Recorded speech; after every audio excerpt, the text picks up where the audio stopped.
What's good, everybody? It's the Shot Callers coming at y'all again with another video, another live stream. Unfortunately, just me today or tonight. Rich is out sick at the moment, so hopefully, we're praying for him. Hopefully he gets better soon, and it's nothing serious. And Robin was unable to make it today. I'll go ahead and admit it's kind of on me. It's my fault. I got on a little late and he had to go to bed, so that's on me a little bit. But hopefully I can make it up to y'all with this video. Got to make sure my head's off on uh not getting covered up by the screen. But first of all, make sure y'all like, comment, and subscribe on the YouTube video. Make sure you hit the notification bell. Go ahead, hit up the comments. Let us know how you feeling about all of this, because we're gonna be going over as we see on the screen right here. We got the 2020 Olympics, the men's Olympic bracket. It's pretty much all filled out now. Just got a couple question marks left to answer. Uh, but also make sure that you follow us on everywhere. Uh, we have virtually everywhere you can find podcasts. You can find us on Anchor FM, Apple Podcasts, Spotify, Google Podcasts, Stitcher, Breaker, and Pocketcasts. And make sure you leave us a rating on there if you just listen to the audio and don't watch the YouTube VODs. So let's go ahead and hop into the video. Um, we got the Olympics. The first discussion is the Olympics, and as we see by the bracket here, the first game I believe of like last night. The Tokyo time zones are weird when it comes to US, because earlier they were playing like at 1 at night, but now they've been playing like early in the morning, like 5 a.m. or 6 a.m. or something like that. So, but anyways, we had France narrowly beating Slovenia.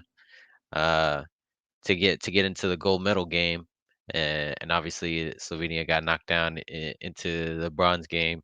And I believe before this loss, they were like 15-0 in FIBA.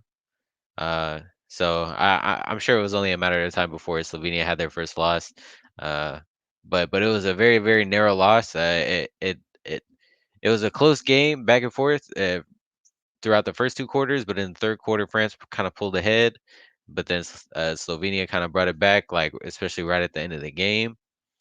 Um, and unfortunately, okay, it wasn't Luca taking the last shot, so you may have some gripes there. Like in situations like that, game on the line, like all you need is a 2 pointer. You kind of expect your best player to take the shot, but he passed it off to his teammate. I don't know his name. I'm gonna just be honest. I don't know his name. I'm not even going front, but uh, he passed it off to a teammate, and his teammate had a good run to the basket. Like the lane was fairly open. Like he got a good look at a layup, but Nicholas Batum, he just the bigger guy was there or on him, and he was able to get the chase down block to seal the game because they were only down by one. And all they needed was a two to win the game. So when he went up for the layup, Nick Batum chased it down and blocked it, and that sealed their fate. So unfortunate for Slovenia, and as being the other guys we're talking about, uh, Richard and Robin, me and Robin, we were like in the previous episodes, we were talking about Slovenia and the USA, if they meet, they'll end up meeting in like the more than likely the gold medal game, but. Uh, it seemed too good to be true. I guess that's what me and Robin thought. We thought it was too good to be true to have Luca play the U.S. So, uh, but yeah, it made sense a little bit for Slovenia to come down to earth. France is a good team all around, especially this year. They're a really good team. So we'll see what happens there. And then also on the other side of the bracket, you have the U.S. Beating Australia, and that shouldn't be much of a surprise. I kind of feel like they're kind of hyping up this Australia team. This Australia team was playing well, and then obviously we know that Australia beat them in the preliminary games, or yeah, the preliminary games So before the bracket and the group started, they beat them there, and the U.S. also lost to Nigeria. So they were really making people question like, oh, is the USA good? Have they got it? Like, are they gonna be able to go all the way? And obviously, they come back and they redeem themselves. I think Katie had 23 points. Devin Booker had 20 points. Which to me sounds weird because like when you have like a roster that offensively stacked, you kind of think like, oh, all these guys will be going off for like 35, 40 points, and they're unstoppable, blah blah blah. They'll get anything they want, but that's obviously not the case. At least not this year. Um, and Australia put up a good fight.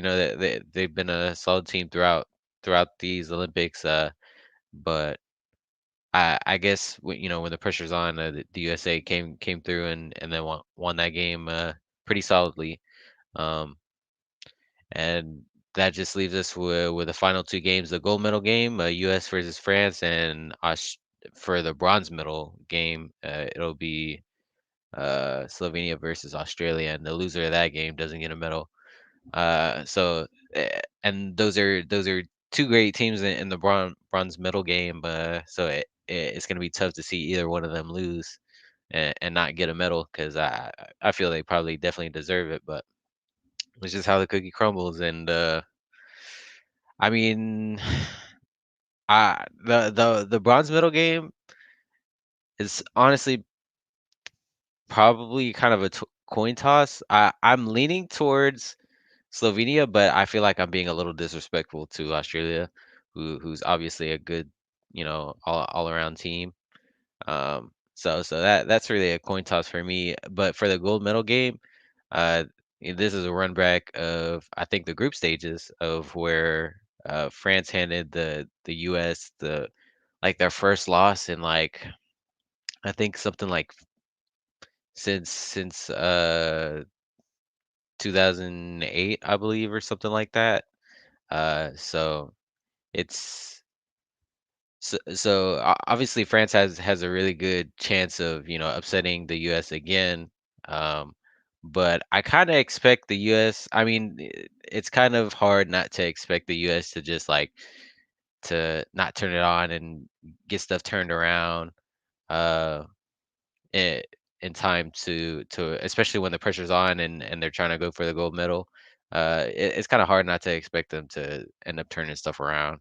So I have the U.S. in that game, but if if if France ends up winning, like that would be a pretty big uh, upset in my opinion, and it would be a tough loss. But like I said, the U.S. should more than likely have it in the bag, and I'm sure everybody else kind of expects the same thing.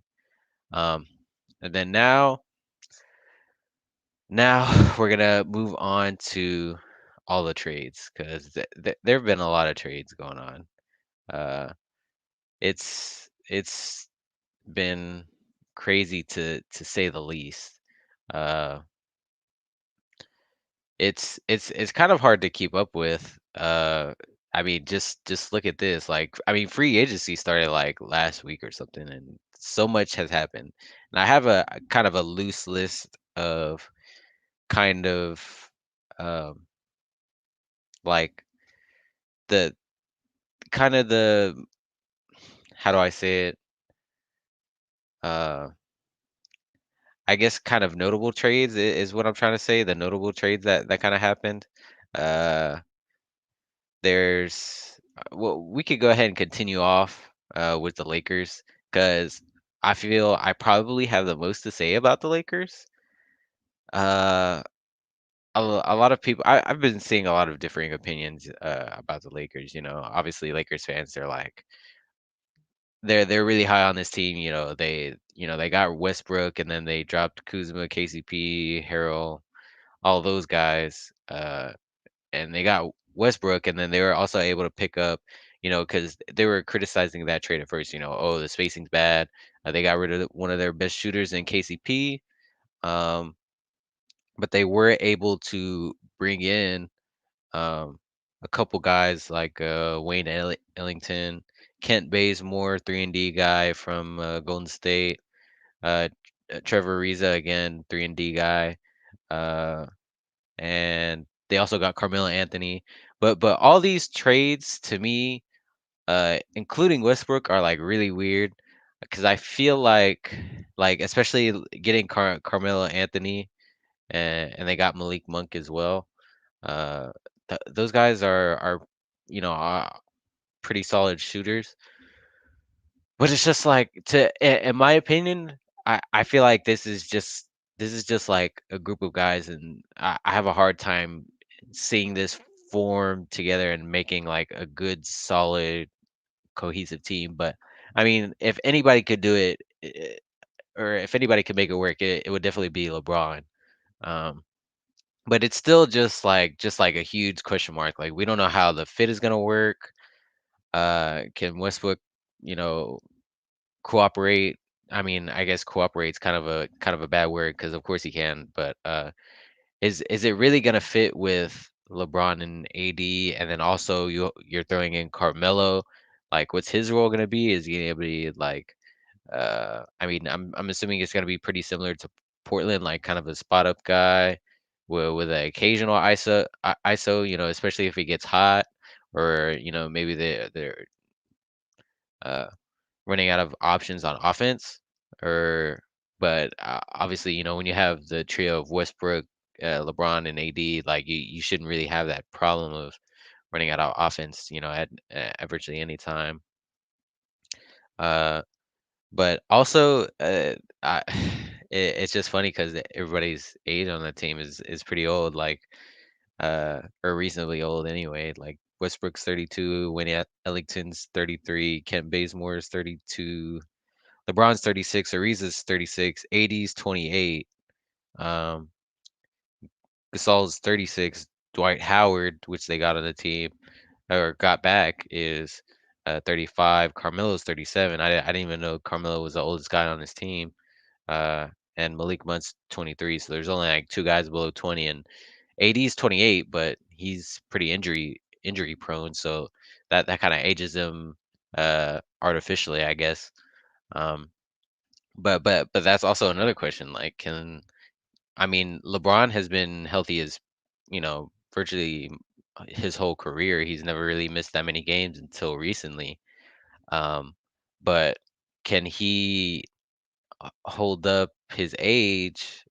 Like, or is he able to, you know, provide the carrying force that this team may need despite his age? Well, it's just to be seen, and I'm sure LeBron can do it because this is LeBron James we're talking about. I've learned not to doubt LeBron James no more. Like since that 3-1 win against the Golden State Warriors, I'm like, nah, I can't doubt LeBron James no more. uh but it's definitely a tall task to to say, and or for them to be solidly good again. Um, and that's just my thing with this team. Like it's just like a huge question mark. Like so much of this team is, I mean, it's new, isn't it? Like everybody's new except for like Marc Gasol, um, Taylor Horton Tucker, uh, and then obviously LeBron and AD. Who else is? Yeah, I mean, virtually everybody else got changed out, so they're working with like a whole new team, pretty much. I mean, on the bright side, they have had like a longer off season, so maybe that can work to their favor. But still, I like it's just, I mean, talent wise, they could easily be number one in the West and go all the way to the finals and roll everybody and stuff, because I mean the Clippers are more than likely going to be missing Kawhi for the majority of the season. Uh, Same with Denver; they're going to be missing Jamal Murray more than likely, and they made a little small trade as well. That's probably pretty interesting. Um, Actually, that just reminded me of another trade that I forgot to add to my list, which was Phoenix getting JaVale McGee, which is, not super important, but kind of notable in my opinion. Let me just jot it down real quick.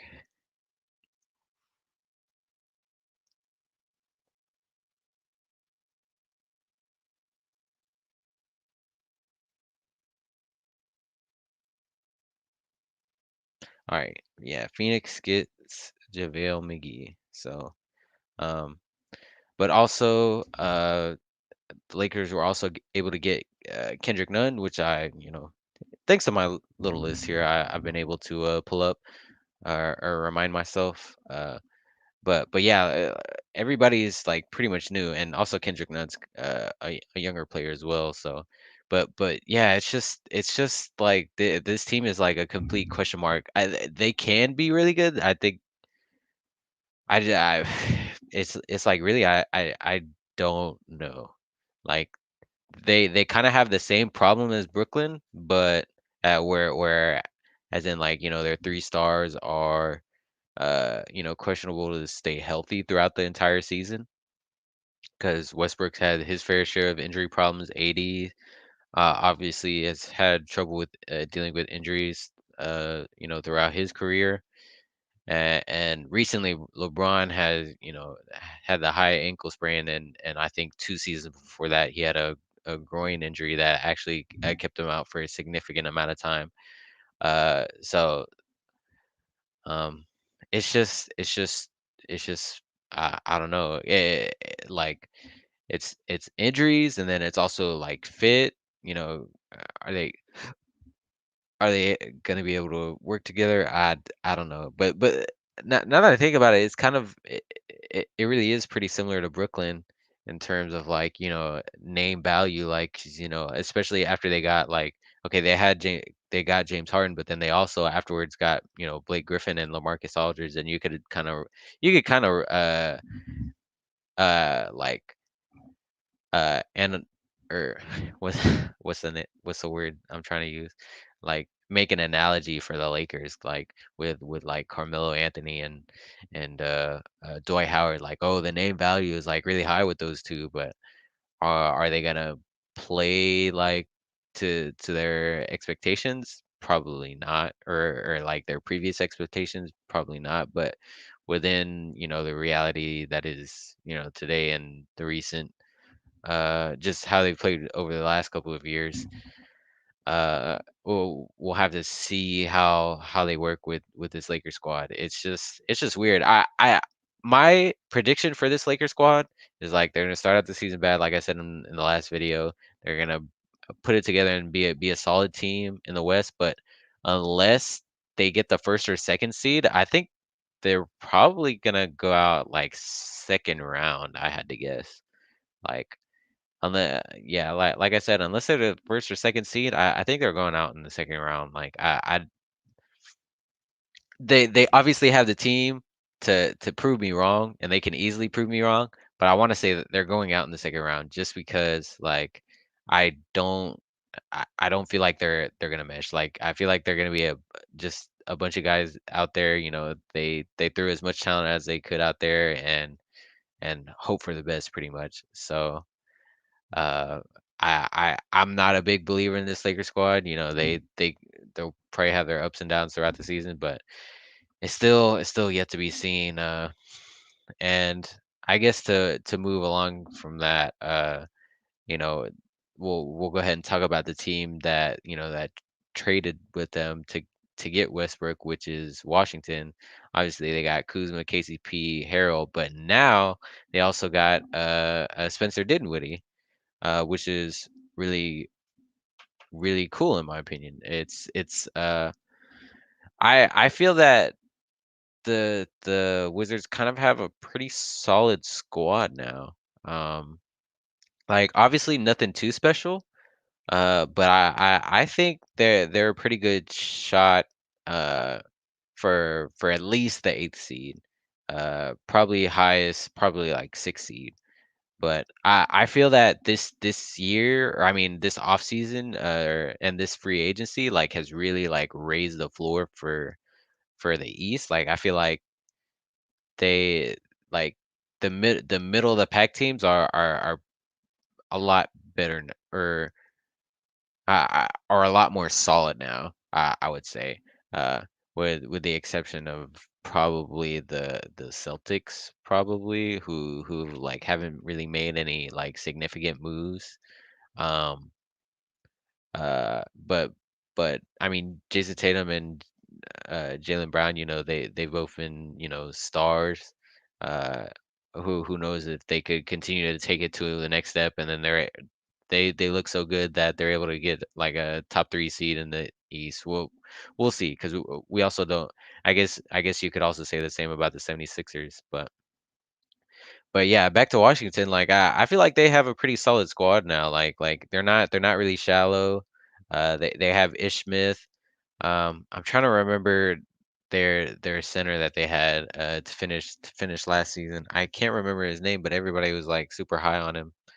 Like B Wall Breakdown and Worldwide Wob. Like they were all super high on him, and he was giving them good stuff, good energy, and I feel like they've definitely added to their bench with or bench and starting with Kuzma, KCP, and Harold. They're all solid players in their own right. I mean, obviously Kuzma is kind of the question mark. He has his up moments, he has his down moments. You know, sometimes it's game to game, sometimes it's quarter to quarter. Something like that. Um, but it looks like they also got, I believe that's Aaron Holiday, uh, which is Drew Holiday's brother. He was on the Pacers. Um, and so he could be I mean he's a solid defender. He's a little skinny, but he's got a great wingspan, and he's a good defender as well. Um, and then like I was saying, that I believe they've kept Ish Smith, the center that they had that I really cannot remember the name of. I should probably look that up. I, I'm sure I can look that up right now.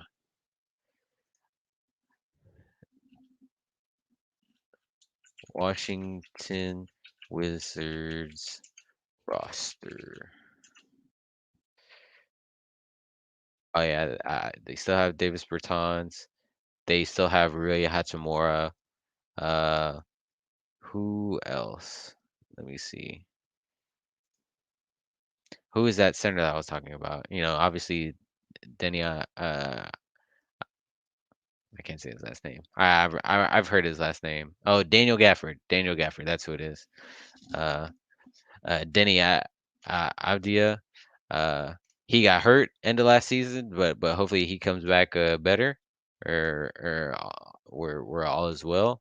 We'll see how his role fits in on the team. Davis Bertans, hopefully he can play solidly. And then Daniel Gafford, he was a spark plug for them last year. And I believe they kept Ish Smith as well. Ish Smith, who I thought was a solid player for them, solid six man for them. So I think Washington is probably a solid team, but I don't think this is good enough for Bradley Beal. But Bradley Beal has come out and said like he wants to stay with this Washington team, which is I don't know. We'll see how it goes. I don't think he should stay with this team. I think he should try and join another team. I don't know what team would. I mean, I'm sure a lot of teams want to hop on and try and get Bradley Beal, but um, other than that, I feel like they're just still gonna be like. I mean, they've improved their floor in my opinion, but other than that, their ceiling I think probably stays the same or has come down a little bit. Um, so yeah, that's all I had to say about Washington. They're well, I think they're a pretty solid team, but we'll see about that. We'll see when the season goes on. Also, I'm sure we talked about this in the last episode as well. If not, then I'll cover it now. Miami gets PJ Tucker and Kyle Lowry. I believe they got some other pieces as well, but I can't. I don't have it pulled up at the moment, but I really think the sleeper thing about Miami right now. I've seen a lot of people saying like, "Oh, Miami's even despite this, despite these moves, getting Kyle Lowry, and getting PJ Tucker, uh, every or I've been seeing people at least on Twitter say, Twitter's not everybody, but I've been seeing people talk about Miami's still not going to be, this team is still overrated and blah blah blah, this and that, like they're not contenders, this and that. I feel like probably a lot of people are forgetting about Victor Oladipo. He's coming back from injury. Obviously, he could just go right back to being injured and not playing again. So that that's a possibility. But if he stays with the team and they're able to like really fill out the roster, I mean, the way they have like I said with like PJ Tucker and Kyle Lowry, and they still have Butler, they got Bam. They don't have Dragic anymore, but they still have Tyler Hero. They still have Duncan Robinson. Like it's still like a really good team, and I feel like obviously the top three, and well, I guess you could I guess the 76ers are still a question mark in the East. Like if they're going to be top 3 depending on who or what they get for Ben Simmons. But let's say if, the I guess it's kind of worst case scenario that, they're not able to get much for Ben Simmons, or Ben Simmons stays and, it doesn't work out there. Um uh Obviously the top 2 in the East are Milwaukee and Brooklyn. And then after that, there's kind of like a vacuum there. Is it going to be the 76ers, or I think it could be Miami. I think Miami is one of the fringe contenders in the East. Like they're really on that edge. They just got to go out and prove it, honestly. Uh, uh, so I think they're a potential threat to win the East. Um, kind of a dark horse team in my opinion, but Miami's up there. Are the 76ers gonna make a good move? We'll see. Uh, Chicago now. We'll get to them in a moment. Chicago now is probably definitely a better team. At least offensively. Defensively we'll see how they hold up, but uh. I feel definitely talent wise they've gotten like tons better than before. Um, and the Knicks, I mean, they could be up there. Obviously they're the fourth seed last season, which was definitely like overachieving for what people expected out of them that season. Uh, and I feel that they've at least stayed the same, or if not, a little bit better. Um, with the additions of Evan Fournier and uh Kemba Walker, obviously. We'll have to see. We'll have to see about Kemba Walker because he's a bit injury prone and he was off and on even when he was playing. So we'll see about that. But I feel like they've definitely gotten better. They also re-signed Rose, who seems to be okay with coming off the bench anyway. They still got R.J. Barrett, Emmanuel Quickley. They re-signed Julius Randle, who was an all-star last season, as we all know. So the Knicks could be good. Atlanta's still going to be good. They re-signed John Collins, um, which is probably a good move. It's so and Atlanta was obviously another sleeper team in the East. So I feel like third seed and onwards, like they're a lot of these teams have potential. Like I feel like maybe even Indiana could surprise us, with the coaching change, and then they'll get TJ Warren back. They could be a pretty solid team in the East. I mean, they were last year, but then they fell off like towards the end of the season. And like I was saying, Washington. Uh, I don't know about. how good Detroit will be. I mean, probably not playoff contenders, but probably right there at the ninth or 10th seed maybe. Uh, Boston's gonna be trying to compete. We don't know how good they'll be. They haven't made any like serious moves. They've kind of like made some like middling moves. Yeah, they got Josh Richardson. They did get Al Horford, however, and when he was there a couple seasons ago, he was good there. We'll see how it is now. They also got a new coach. Um, so that's still it. There's a lot of good competitive teams out east. Like it's not just gonna be the 76ers, Brooklyn and Milwaukee, and whoever else is there. They're all pretty much all the teams that'll make the playoffs. Like they're gonna be really good, solid teams, and have potential to move on to the Eastern Conference Finals like Atlanta did this past season. So I think the East is going to be pretty exciting, and is definitely moving in a good direction as of late. Just because they get clowned on every season for being the weaker conference.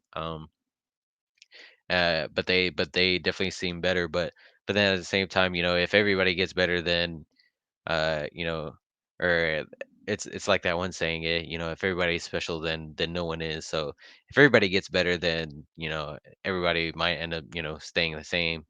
Uh, so I don't know. We'll see. We'll see how it is.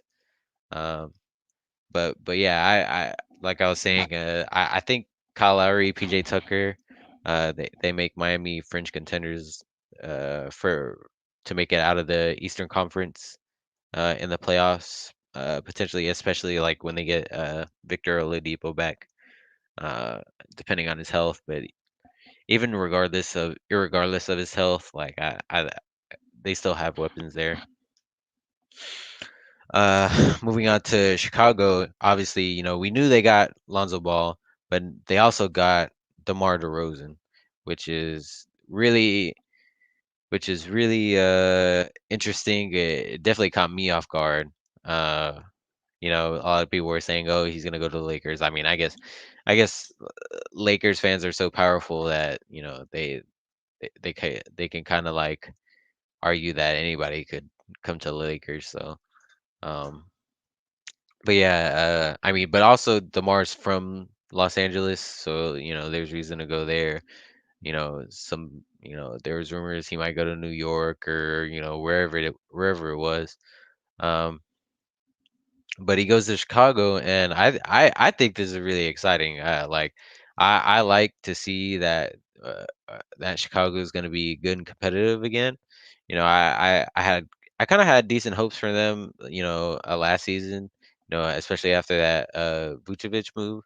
But their defense really let them down, and their over reliance on Zach Levine and uh, uh, Vooch were kind of tough. And then also Zach Levine, late in the season, he got COVID, and when they needed to win games to get in the playoff picture, he was out, so that really hurt their chances as well. So, but yeah, like Chicago's like especially, I mean, I feel that I will say that Chicago is probably a little top heavy now, kind of like Boston was last season. Uh, their five starters were really good, and what's up, Waterflow? Their five starters were all really good, but their bench was pretty lacking, pretty, I guess, below average. Uh, so you could argue that outside of uh, excuse me for laughing because there's this funny joke of all the names being combined together of Demar DeMar DeRozan, Lonzo Ball, and Zach Levine. De the ball sack. So DeMar, Ball, obviously Lonzo Ball, and Zach Levine. So my bad. Excuse me. Serious podcast here. But they're probably a little top heavy, because with the starters, Ball, Demar, Levine, Patrick Williams, and Vucevic. Um, but um, the like I was saying, they're probably a little top heavy, so they might have kind of like Boston's kind of season last year, where they end up at the seventh seed, but just because players were in and out of the lineup either because of injuries or COVID or whatever it was. So uh, while I do think the East is better, you know, Chicago. I'm excited for Chicago. I want to see them play well. I was a D Rose fan when I first started watching basketball, like 2011. D Rose was MVP. So I was, a pretty decent Chicago fan, and then I liked Jimmy Butler when he was in Chicago. Um, so now Chicago's actually has the potential, or at the very least, potential to get a pretty decent seed. Like they could potentially be like, I could see them getting fifth in the East. Um, depending on how well these players work together, but uh, I think a more reasonable spot for them is probably the seventh seed.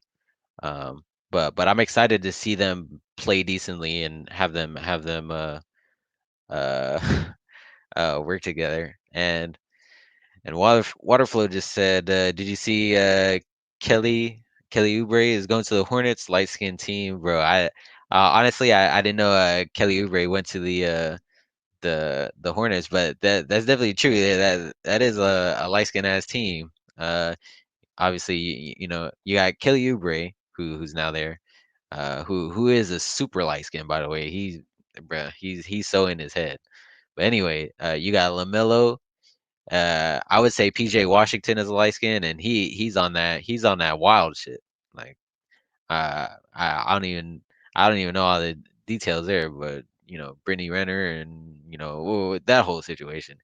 You got him. Uh, you could. I don't know about Miles Bridges.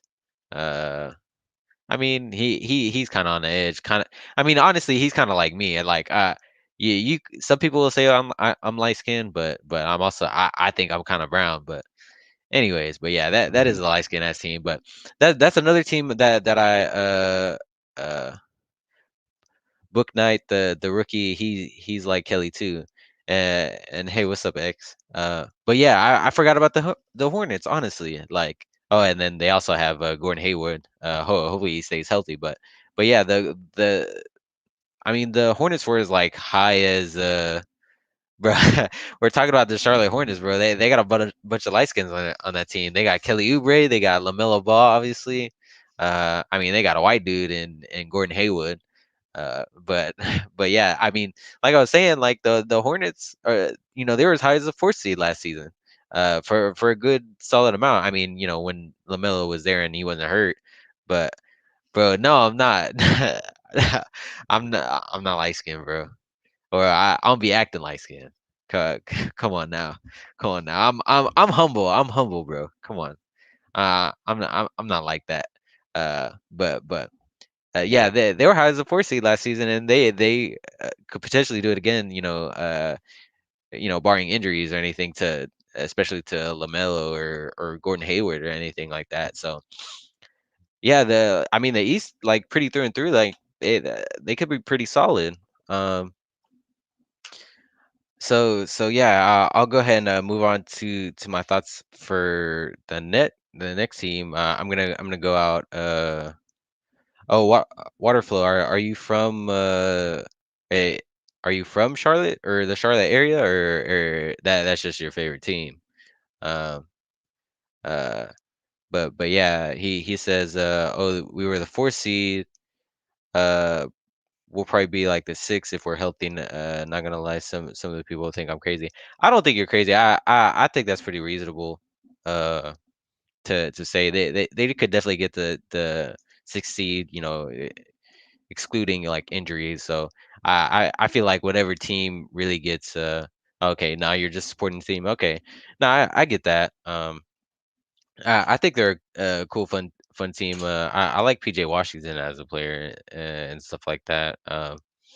But yeah, honestly, that's pretty good. That's probably going to be the deciding factor in the East, like on how good team seasons are going to be. Is just it's really going to be like injuries pretty much, and hopefully we don't have a season like last season or this past season where we it seemed like so many like star players got hurt like back to back to back. So excuse me. So hopefully it'll be different this season, but we'll see. We'll see how it goes. Oh, PJ is a walking brick. He's the reason we lost most of our games, bro. Okay. I can't lie. I had him on my fantasy team like for like the last part of the season. Uh, there was times where I did see that he was pretty hit or miss. Like I did get second in my fantasy league, by the way. But there was times when he would put up solid numbers, and I think that was mostly when uh somebody got injured. I guess it was when Lamelo got injured. And they had um they were running kind of like small ball, like with PJ Washington at like center. Um, so I feel like that's when he put up the best numbers, but we'll see how it is this coming season. I mean, I guess he was going through something with Brittany Renner. I don't know how recent that all was, but that was a little maybe that was affecting his game. We don't know, we don't know. Uh, but yeah, I'm gonna go ahead and move out west. I'm gonna talk about my team. I'm going to talk about Dallas a little bit. Dallas, didn't make any crazy moves or anything. I was hoping they would make some solid moves. I was hoping that. Uh, yeah, they did break up, but that situation was. I'm sure PJ he wasn't happy about that. How it ended up. Because it was a little bit more complicated than that. He was or it was uh hey, come on now, no disrespect to Dallas, bro, no disrespect. But uh yeah, it was a bit more, his situation was a little bit more complicated. I don't know the details obviously, but yeah, Dallas, they got Reggie Bullock and Sterling Brown, two like pretty much 3-and-D guys, who are really good shooters, and obviously good solid defensively. And they also traded away uh Josh Richardson for Moses Brown, which I think is a really good pickup. Dude's like 7'3". He could be a good defensive center, which I think Dallas was lacking like last season, and I feel like for a long time, because obviously Chris Stapps is not known for his defense, to put it lightly, and the rest of the centers that Dallas had, like Dwight Powell played center at times. Willie Cauley Stein. I mean, they re-signed him, but I feel like those two guys, they're pretty undersized, and the one guy that isn't oversized, which is Boban. Uh, Boban is just like too slow defensively to not get attacked on pick and roll switches, where he has to switch onto a guard. Like he's just too slow for that. So I feel like uh, Moses Brown is definitely an upgrade in that regard. He's a good rebounder. Well, his offensive game is a little there's still some stuff left to be desired. But I'm sure he's good. Like at putbacks, offensive rebounds, and probably catching oops from Luca from time to time. But uh, I was hoping Dallas would would be one of the favorites for Kyle Lowry, but obviously that didn't happen. Um, but you could argue that Dallas's problem wasn't necessarily like them needing uh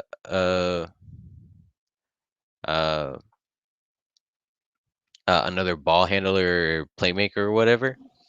Uh yeah, water flow. Yeah, we talked about that last episode, and I also talked about it. I touched on it a little earlier this episode, but Luca versus Team USA, that was a little too good to be true. A little too good to actually happen. So it escaped this season, but or this Olympic season, but maybe we'll see it soon. Anyways, um, uh, hey, um, but anyways, like I was saying, you could argue that Dallas's problem wasn't necessarily playmaking. A lot of people were saying, Kristaps was a liability on the team and all that kind of stuff. Uh, thank you. Uh, but I feel that he was just really underutilized uh, throughout the season. Like the ball, especially in the playoffs, like the ball just wasn't in his hand that much. Like he wasn't like offense wasn't created for him. Um, uh, it didn't bring down Luca's usage rate at all. Uh, So I mean, I don't know how good Jason Kidd's gonna be at, putting the ball in Kristaps' hands more. So I don't like that move. I didn't like that move to get Jason Kidd in as a coach. Uh but we'll see how it is. Hopefully, Dallas doesn't end up on the wrong side of some beams after picking up Jason Kidd. But uh I I feel that, with these 3-and-D guys, obviously it helps them defensively and then kind of maximizes Luca's offensive capabilities, like, easing the pressure off him, ensuring he has good sharpshooters around him at all times. And then to my knowledge, they still have, some of their who- some of the players that I thought were really good for them last season and the past two seasons, which was Maxi Kleba and Dorian Finney-Smith. They were able to keep those two guys, which I think were critical. Luca has a great relationship with those guys, and they're also they have a lot of Maxi has a lot of effort on defense. He teams like to attack him, but I still think he's pretty solid defensively. He's great shooting the ball, and so is Dorian Finney-Smith. This past season, he definitely improved as a shooter. So if since they're able to keep those guys, I feel like Dallas could potentially be pretty solid again. And last season they were able to get to the fifth seed in the list, uh, but they also had a really rough start to that season. They started out the season like I don't remember, but they started it pretty poorly, but they were able to climb back and get all the way to the fifth seed. So if they're able to have a healthy, solid season throughout the entire season, uh, and their makeup of the team hasn't changed that drastically either. So hopefully they're able to make it work, and they could potentially be like the best case scenario. Yeah, fifth seed is definitely pretty good for the West. I think best case scenario, Dallas could probably get like.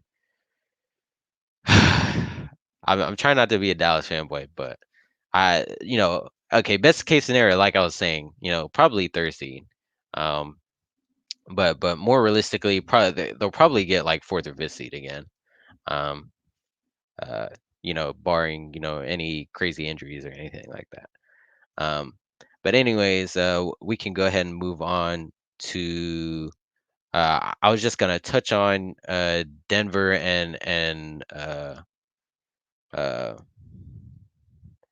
and Brooklyn because they had a couple of small moves. Really, I mean they got a couple of or Brooklyn got a couple of picks, but not really any players. Um, uh, Denver got Jeff Green from Brooklyn, which I think is kind of like a weird move from Brooklyn in my opinion because I feel like Jeff Green was one of the more impactful players last season. He didn't show up in the playoffs that much. I mean, he did get hurt, but he did have that one game against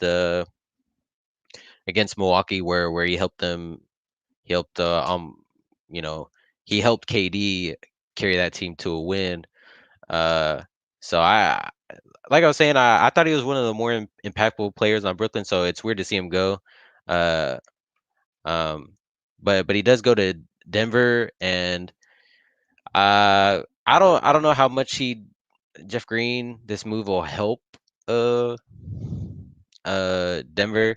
I mean, I'm sure it alleviates some of the pressure off of Jokic and makes it easier on them to get a decent seeding in the playoffs. Um, uh, without Jamal Murray. Uh, but it's just a small simple move.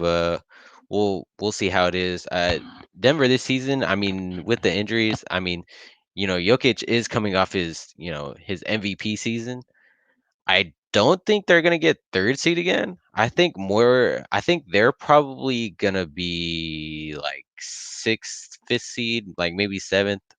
You know, depending on how good Jokic looks and other factors, of course, like when Jamal Murray will come back. But I feel that just because that they'll be a little bit worse this season. Um, but we'll have to see when Murray comes back. And then but back to Brooklyn, Brooklyn got Patty Mills. Um, they also lost Landry Shamet. Um, Landry Shamet was pretty hit or miss in Brooklyn. Uh, Patty Mills, especially coming off this Olympic season, he's looked good playing for the Australia team.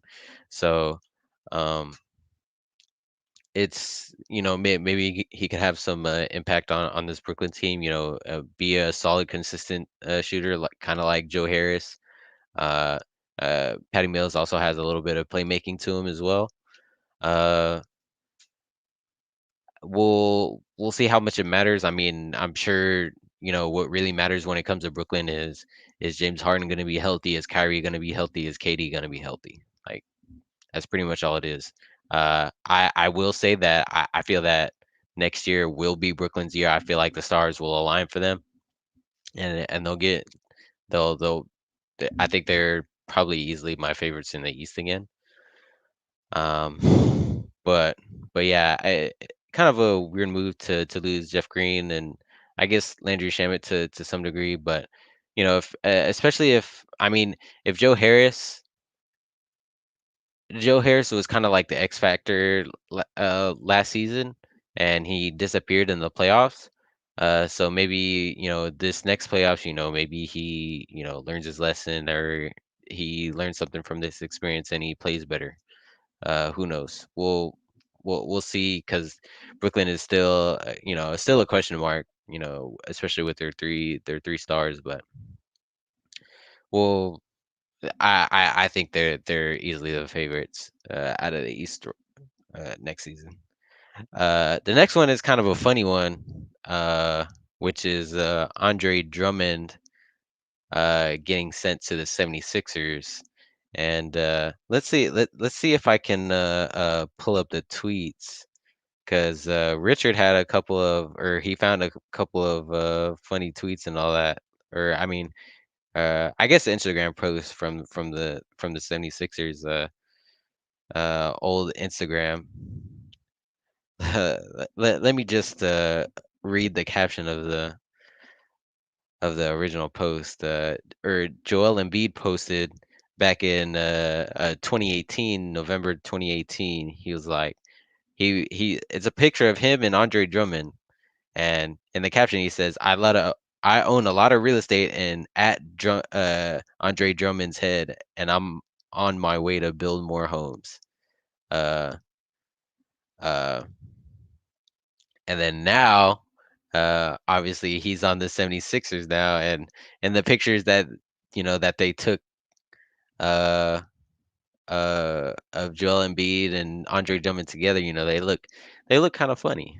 or at least the Joel Embiid does. He's like kind of like, oh, like, you know, like, oh, we got you. Oh, what's up, bro? You're on the team now.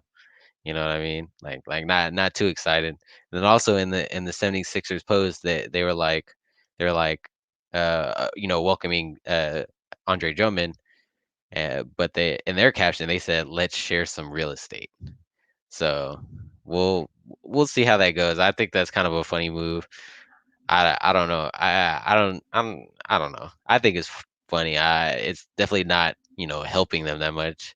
I mean, it fills a void that Dwight Howard left, and can Andre Drummond be as good as Dwight Howard for them was last season? I don't know, but uh, you Waterflow said you wanted them join the Hornets. It doesn't make sense. They need a good big.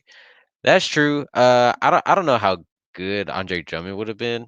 I thought, if you watch some of our previous videos, I thought Miles Turner to the Hornets would have been a really good move, but obviously the Pacers still have him. Um, it's I was actually talking about that last trade deadline. One of the moves they could potentially the Hornets could have made was for Miles Turner, because obviously, their big man situation is not good. That it's Bismack Biyombo, and for the Hornets anyway, it's Bismack Biyombo and what was it, like, Mason Plumlee or Miles Plumlee, one of the twins. So obviously, both of those centers are not good, and they're not deep. So, yeah, Charlotte got a Detroit center, so I mean, maybe that'll help them out. But yeah, their big man situation is not good, and but at the same time, I don't know about Drummond, making this situation much better. Like, maybe it could have worked, with Lamelo Ball, throwing him lobs and stuff. But defensively, yeah, probably not a good choice. Getting Drummond. Um, but yeah, that's just funny, 76ers getting Andre Drummond, and they still have to, see what they're gonna do about Ben Simmons.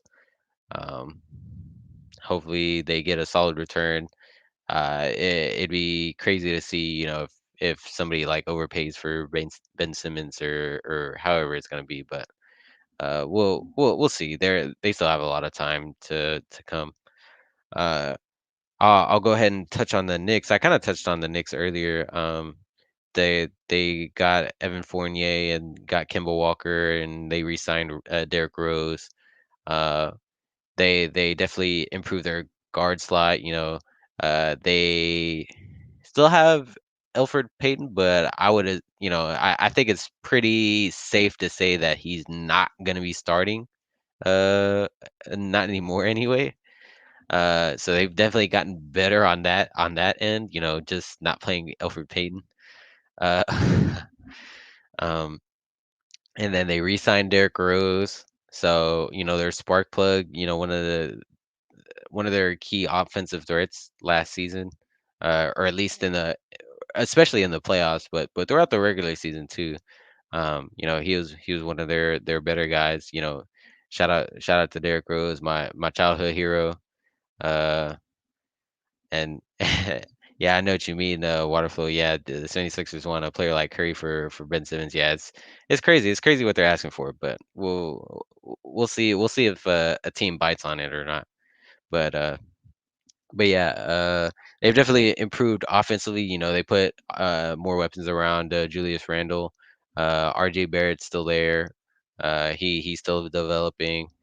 We'll see if Julius Randle continues to play at an all-star level, or if he falls back down to earth, and kind of has more middling numbers. We'll see. We'll see. I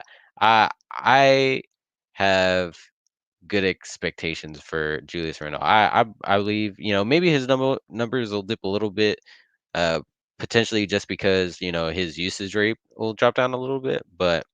hopefully his efficiency will stay the same, at least like for the regular season, and hopefully he can actually carry it on to the playoffs, like he did, or unlike he did this past season.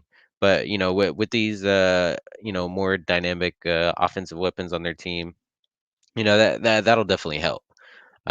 Take some of the pressure off of them. So the Knicks can definitely be solid. And I was just gonna touch on Phoenix and JaVale McGee. Uh, Phoenix obviously also re-signed Chris Paul. People were saying, well, I mean, he is getting paid until he's 40, which is weird in my opinion. But I feel that was definitely a good move for Phoenix. And then at the same time, like I people, there was rumors that Chris Paul was going to go to a different team, but I felt like since he had so much success with this team in his first year, I wouldn't expect him to leave just like that, especially when the Lakers already get Russell Westbrook. So, but anyways, they got JaVale McGee, and obviously one of their uh weaknesses last season was their big man depth. They didn't have really a secondary big center. They had Dario Saric for the majority of the season, but unfortunately, like in the, I can't remember if it was like game one of the finals or it feels like game like 5 or 6 against the Clippers where he tears his ACL. Like, dude, that's such a heartbreaking injury. And he was having at least a solid season. Nothing too crazy, but he had a solid. He was giving them solid production. But then they had to lean back onto uh, not Aaron Baines, obviously, because he played for Toronto last season. Uh, Frank Kaminsky, that's who their other backup center was. And I mean, technically he's a third stringer, so that's obviously not who you want to have uh uh backing up your all-star set. Or I mean, he wasn't all DeAndre Ayton wasn't an all-star last season, but he has the potential to be an all-star this season. uh Depending on how well he plays. But uh obviously you want to back up your really solid center with another reasonable uh, uh, center. So JaVale McGee is definitely pretty reasonable defensively. Uh, Offensively, he's hit or miss, but he can be cool. Um, all right, Waterflow. Appreciate you stopping by. Have a good night. I'm about to end the broadcast anyway. I've touched on everything that I needed that I had on my list. Hopefully hopefully Phoenix and some of these other teams in the West continue to make some moves. Portland is one of the teams that needs to make a move, but they've done little to nothing so far to improve their team. So we'll see that how that goes. Go ahead and make sure you follow us on Twitter and Instagram at Shot Caller Show, uh, right there on the screen. Uh, Also, make sure you like, comment, and subscribe on the YouTube video. Hit the notification bell. We're a small channel, so hit the notification bell to get notified when we're live. Appreciate y'all stopping in. Also, um, we're everywhere podcasts can be found. Thanks to Richard. Like I said, he's sick. He was sick tonight. Hopefully it's nothing serious and he's able to come back soon. But like I was saying, we're found virtually everywhere podcasts can be found. So Anchor FM, Apple Podcasts, Spotify, Google Podcasts, Stitcher, Breaker, and Pocket Casts. So go ahead and follow us there. Leave us a good rating, a 5-star rating if you're on Apple Podcasts. I don't know how the other rating systems go, but leave us a good rating. Go ahead, comment, and follow us there as well. That'll be all for us or for me tonight. Catch y'all in the next one. Appreciate it.